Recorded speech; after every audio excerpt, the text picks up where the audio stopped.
Right, good morning. My name is John Paul Close. I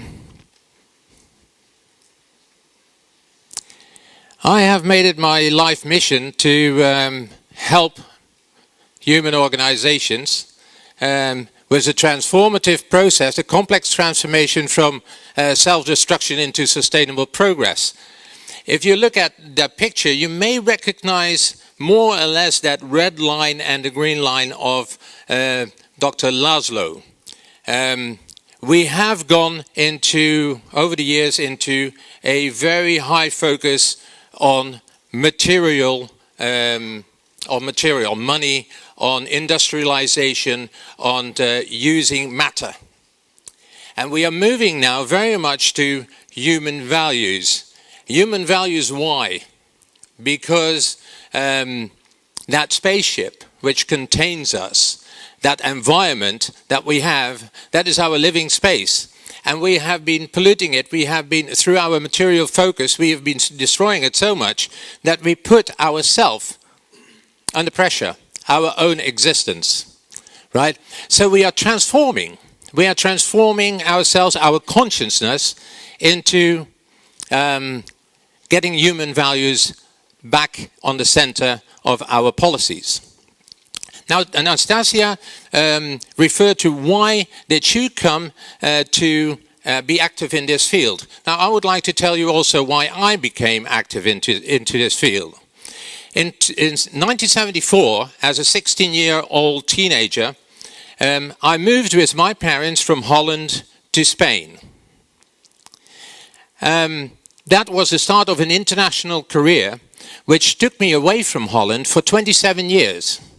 In 2001, I came back with my Brazilian wife and my international kids, one stepson and two daughters. I came back to Holland to find a totally different Holland that I had left in 1974.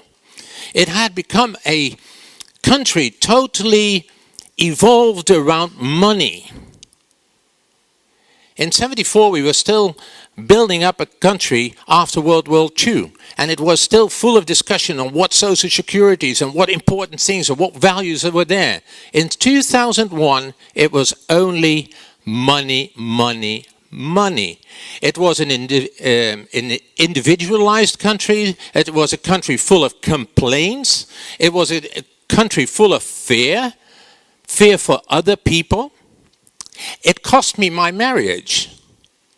My stepson disappeared. My wife had difficulties. Brazilian wife had difficulties with it, and I ended up as a single father with two little children to take care of.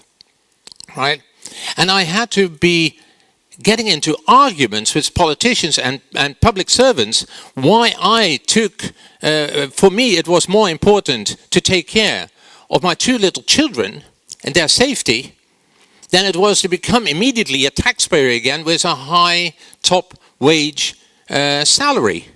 They wouldn't understand. They said, no, you have an obligation. But I said, well, there is an abduction danger around my smallest daughter. I find it important that I take care of that first. And they didn't agree. That's your problem, but you have to become a taxpayer. They actually said that to me. So I said, this is not the type of society that I want to pass on to my children. That's my motivation. So I started studying why do human organizations like a society like the Dutch society or like corporate organizations or like communities, why do they evolve along particular lines? Why are they very warm at one time and very cold at another time? I started concentrating on that, and I started to create a vision which is very much similar as what I've heard from Mr. Laszlo and from Mr.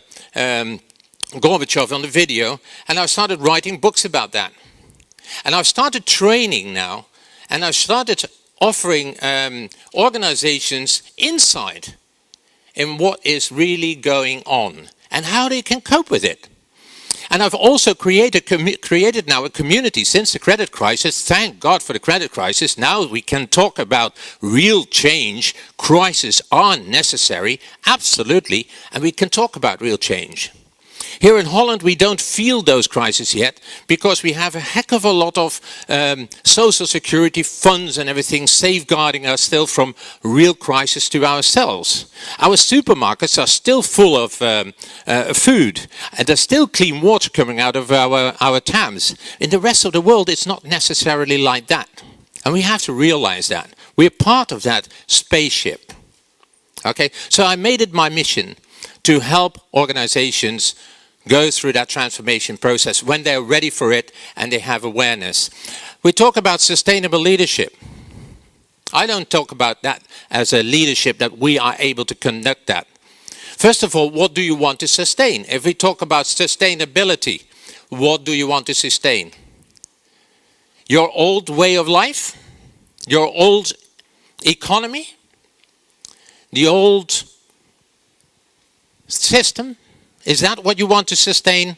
Or are we talking about the sustaining that beautiful spaceship that is floating through universe, right? And that is our earth that we have to provide a good living for our children and our offspring and for a time to come. Are we really talking about sustaining human species on earth? If that is the case, then we're talking about sustainability. But then what is leadership? Leadership, look at who is supposed to do this for us? Who has to really actually get us through this process of transformation? Is that Barack Obama? Is that maybe Zapatero from Spain? Or the president from China? Are they going to do that for us? Of course not. They're world leaders, the G20 who have come together, and they talk about investment or saving money. Are they talking about the spaceship? They may sign a beautiful Earth Charter. They already did 10 years ago. But 2 years ago, we suffered a severe credit crisis. So what is really happening? Where is this transformation? What is really leading us? What is leading us? The real leadership are the circumstances that we have created ourselves. The climate problems, that is leading us. The credit crisis has led into all these politicians coming together and trying to figure out a way how to come out of this. So what is leading? Leading is a credit crisis, leading a CO2 increase, the heating of the global heating, that is leading. Crisis after crisis we are going to face, and that is leading our leaders who are following really those issues. So if we are talking about real sustainable leadership, then I go along with Anastasia. I say, where does the change start? Through awareness. We have to recognize what is happening. It is our supermarkets indeed that are full of food, but will it remain that way? If we keep on going on like we have been doing, we will not continue having that food in the supermarkets.